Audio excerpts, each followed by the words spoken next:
Hello everyone, आप सब कैसे हैं। उम्मीद करती हैं आप सब अच्छे होंगे। चलो आज कुछ और बातें करते हैं, कुछ अच्छी बातें जो आप लोगों को शायद मेरी पसंद आए जब मैं बोलूँ।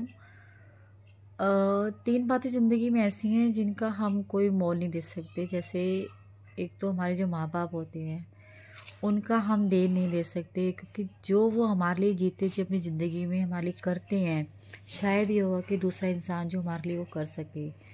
देखो, बचपन से हमें पालते हैं और जवानी तक हमारा ध्यान रखते हैं।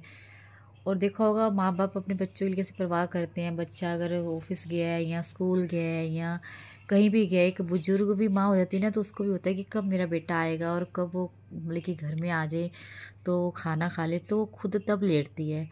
तो एक माँ का तो रोल ऐसा है जिसका हम देन कभी भी नहीं दे सकते। और जो पिता है उनके लिए वैसे कहीं लिखा नहीं गया कि पिता भी बहुत कुछ करते हैं, लेकिन पिता का तो देन वाकई में ही देना बहुत मुश्किल है, क्योंकि वो अपनी पूरी जवानी एक पिता जो है अपने बच्चों को दे देते हैं। दिन रात मेहनत करते हैं, सुबह निकलते हैं, रात को घर आते हैं। कई बार तो जब रात को घर आते हैं तो उनके बच्चे उनके आने तक ऑलरेडी सो चुके होते हैं। बच्चों की भी शक्ल या बच्चों से बातें भी नहीं कर पाते। कई माँ बाप तो ऐसे भी हैं जो बहुत दूर दूर तक जॉब करने जाते हैं, जब तक आते हैं तब तक बच्चे उनको मतलब कि मिल भी नहीं पाते। और सुबह उन्हें मॉर्निंग में अर्ली मॉर्निंग निकलना होता है, क्योंकि 1.5-2 घंटे का रास्ता होता है। जैसे कई लोग गुड़गांव जॉब पे जाते हैं, कुछ लोग पानीपत जाते हैं जॉब करने के लिए। तो अपना अपना रूटीन होता है उठने का, बैठने का। बाकी ये कि पिता दिन रात मेहनत करता है, उसकी बस कहीं पे आज तक बोला नहीं गया। लेकिन माँ के लिए तो बहुत कुछ सुना होगा आपने लाइनें, लेकिन पिता के लिए तो बहुत कम बोली गई हैं। लेकिन एक बात मैं जानती हूँ, जब तक किसी के माँ बाप जिंदा होते हैं ना, तो चाहे वो लड़की हो चाहे लड़का, वो राजा होते हैं, लड़की रानी होती है उनके होते हुए। मुझे इतना पता है, जब मेरे पापा थे ना तो वो मुझे एक ही बात कहते थे, रजनी तू परेशान मत होया कर, तुझे कोई भी दुख है ना तो तू मुझे बता। तुझे पैसे की ज़रूरत है, तुझे किसी की ज़रूरत है, तो मैं कहती थी डैडी जी मुझे किसी की ज़रूरत नहीं है, मुझे सिर्फ आपकी ज़रूरत है। क्योंकि मेरी मम्मी चले गए थे ना, तो मैं उदास रहती थी मम्मी के बिना। काफ़ी अटैचमेंट थी मुझे अपनी मम्मी से। तो उनके जाने के बाद थोड़ी मैं बहुत परेशान रही। तो मेरे पापा ने मुझे संभाला, मेरी दीदी ने मुझे संभाला, भाइयों ने भी बहुत साथ दिया मेरे। लेकिन कोई छोटी थी ना, लाडली बहुत थी सबकी, सबका बहुत प्यार मैंने लिया है। और आज भी मुझे सब भाई बहन प्यार करते हैं। लेकिन पापा मुझे पता कहते थे फ़ोन करके, जरा सी आवाज़ भी मेरी सुन लेते थे ना कि जैसे मैं उदास हूँ, तो कहते थे क्या बात है बेटा, कोई परेशानी है घर में, मुझे बताना बेटा। तो मतलब कि माँ बाप जैसी मतलब कि जो फीलिंग्स माँ बाप हमारे लिए करते हैं वो कोई और नहीं कर सकता ज़िंदगी में। मैं तो ये कहती हूँ, जब तक आपके माँ बाप जिंदा है ना, तो प्लीज़ उनकी कदर करें। आज मेरे मम्मी डैडी दोनों नहीं हैं, और मैं उनको हर दिन त्योहार पे मिस करती हूँ, हर वक्त कई बार मिस करती हूँ। और कई बार तो इतना रो लेती हूँ और फिर रो के चुप रहती हूँ कि सब ने जाना एक दिन, वो भी चले गए, अपना टाइम आया उनका। लेकिन जब तक वो थे ना, मैं अपने घर में रानी थी, अपने माँ बाप की दुलारी थी। लेकिन क्या कर सकते हैं, सब ने जाना होता है। तो प्लीज़ सॉरी, थोड़ा थोड़ा सा होता है ना, मम्मी पापा की बात होती है तो मैं ना थोड़ी आंखें भर जाती हैं। ये तो सबके साथ ही होता है, जिनके माँ बाप चले गए हैं वो कभी भी अपने माँ बाप की बात करेंगे तो उनकी आंखों में पानी, नमी आ ही जाएगी। तो कोई बात नहीं, सॉरी अगर। लेकिन और सेकंड जो हमारा रिश्ता है वो है हमारा दोस्ती का। दोस्ती भी देखो, मैं आपको सही बताऊँ ना, दोस्ती भी ऐसी चीज़ है जो हर इंसान से अगर हम कर भी लेंगे ना, तो वो हमें लगता नहीं कि निभा सकेगा। दोस्त बहुत कम लोग ऐसे होते हैं जो दोस्ती की मायना समझ सकते हैं। पता है दोस्ती क्या होती है? आपने एक कहावत सुनी होगी जिसमें लिखा है कि आज मैं बहुत परेशान हूँ, कोई मुझे बुलाए ना। तो लेकिन ये कि दोस्त ने कहा कि भाई भाई मैं तो तेरा दरवाजा खड़का के अंदर आऊँगा, मुझे पता है कि तू अगर परेशान है, तो कुंडी नहीं खोल रहा, तो तू यानी कि बहुत परेशान है।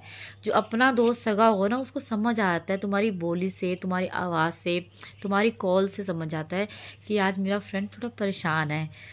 तो वो सोचता नहीं है कि मुझे इससे बात नहीं करनी, भी इसने मना किया। वो कहता है नहीं यार, ये आज परेशान है, क्योंकि ये तो हमेशा हंसता खेलता रहता था, आज ये ऐसी बातें क्यों कर रहा, मायूसी वाली बातें। तो दोस्त बड़ी मुश्किल से मिलते हैं, जिनको हीरे कहते हैं। हीरे दोस्त बहुत कम मिलते हैं। चाहे तुम्हारे पास बहुत सारी फ्रेंड्स लिस्ट हो, लेकिन उसमें से एक दोस्त ऐसा हो जो तुम्हारे दुख को समझ सके अंदर से कि तुम आज दुखी हो।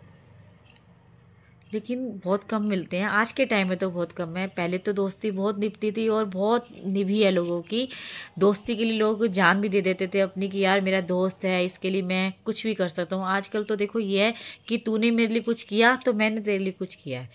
अगर तू मुझे नहीं मेरे लिए पैसे मुझे नहीं दे सकता, मेरे मांगे है, तो तू मेरा दोस्त थोड़ी है। पैसे पे या किसी उम्मीदों पे आजकल दोस्ती तुलती है। तो दो बातें तो मेरी ये हुई, अगर आपको अच्छी लगे बताना। और तीसरी बात ये है कि देखो, अगर आप अपने परिवार के अंदर खुश हो, बहुत खुश हो, भगवान ने बहुत कृपा करी है तुम्हारे घर में धन की, या बच्चों की मेहनत, बच्चे अच्छी जॉब पे लग गए हैं, या आपके परिवार में सारे सुखी हैं, अच्छा खाना पीना खाते हो, कुछ भी करते हो सके ना इस बातों को अपनी जरना सीखो। जरना मतलब होता है कि सबको मत बताओ कि आप खुश हो, क्योंकि आजकल का टाइम ऐसा चल रहा है जिसके अंदर लोग किसी खुशी को भी बर्दाश्त नहीं कर पाते।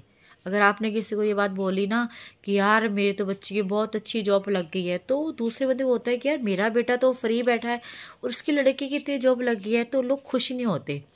अगर तुमने कह दिया कि मेरे हस्बैंड की इतनी अच्छी कमाई है, तो उनको वो भी बर्दाश्त नहीं होता कि यार मेरा तो जो हस्बैंड है वो ड्रिंक करके घर बैठ रहता है, या ड्रिंक करके मुझे मारता है, मेरे कुछ समझता नहीं, और इसके हस्बैंड तो इसकी बड़ी कदर करते हैं। मतलब कि किसी की भी खुशी को कोई बर्दाश्त नहीं कर सकता आज के टाइम में।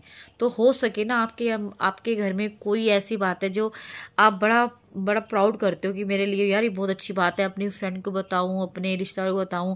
देखो कोई अपना नहीं है, सिर्फ सगा अगर अपना कोई है ना दुनिया में, तो मेरे ख्याल से भगवान जी हैं।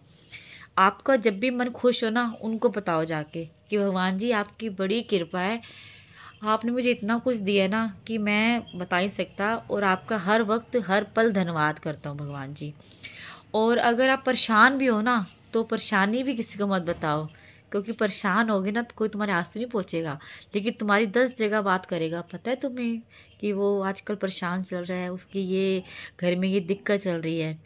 इसलिए कोई भी आपकी परेशानी को भी नहीं जर सकता। तो जो हो सके अपने दुख और सुख को अपने आप में सीमित रखें और अपने रब से बात करें। जब दिल उदास हो, परेशान हो, अपना एक भगवान का कमरा हो आपके घर में, चलो कुछ नहीं, जहाँ आपने अपने भगवान की तस्वीर लगा दी है, उसके सामने बैठ के उनके सामने अगर तुम आंसू बहा भी लोगे ना, तो कोई दुख नहीं है, क्योंकि वो भगवान है, वो तुम्हारे आंसुओं की मोल पाएंगे कि मेरा बच्चा आज रो रहा है। लेकिन किसी आगे आगे रोगे ना, तो वो उसका सिर्फ मजाक बनाएगा। तो हो सके तो अपनी बातों को जरना सीखिए, माँ बाप की इज्जत कीजिए और दोस्ती कीजिए, लेकिन सोच समझ के दोस्ती कीजिए। उसको दोस्त बनाओ जो तुम्हारे दुख के अंदर दुख को समझ सके कि आज तुम दुखी हो, और सुख में तो हमेशा ही तुम्हारे साथ खड़ा रहेगा, है ना। और आपने भी उसके जैसे ही बनना है, जब उसको आपकी जरूरत हो तो आप उसके साथ हमेशा खड़े मिलो उन्हें, ठीक है। और तीसरी बात ये मैंने बताई है कि अपनी बातों को, खुशी और गम को अपने तक ही सीमित रखिए, दूसरों के आगे शो मत कीजिए। और अच्छा, अगर मेरी बातें अच्छी लगी तो प्लीज़ मुझे कमेंट बताना और लाइक करना, और अगली वीडियो में कोई नई बातें लेके आऊँगी। और अच्छी लगे तो ज़रूर लिखा भी करो कि आपकी बातें अच्छी लगी हैं, या आपने क्या समझाया, मुझे वो लाइन बहुत अच्छी लगी है। थोड़ा सा कम लिखा करो, ताकि मुझे भी थोड़ा होगा कि मैं जो बोलती हूँ तो वो किसी को पसंद भी आ रही है, बातें ही नहीं आ रही हैं, ठीक है।